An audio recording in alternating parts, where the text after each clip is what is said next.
Hello everyone, in this video I will show you how to fix the failed to initialize graphics error in Monster Hunter Wilds. First, we start by updating your graphics drivers. If you are using an NVIDIA graphics card, install the latest version. If you already have the latest version, then try an older stable version, as newer ones may cause issues. If you are using AMD, download the latest recommended driver from their official website. Before installing, install Display Driver Uninstaller to uninstall your current drivers completely. After that, install the fresh driver. This clean installation helps avoid conflicts. Next, we check the game files. Open Steam and go to your library.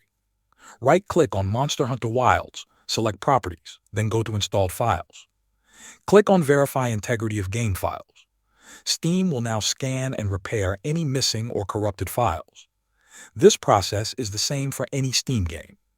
It may take a few minutes, so let it finish. After that, make sure your system has the required runtime files. Install or update DirectX to the latest version. Also, install the latest Microsoft Visual C++ redistributable packages.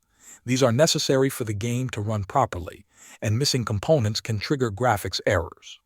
Once all steps are done, restart your computer and launch the game again.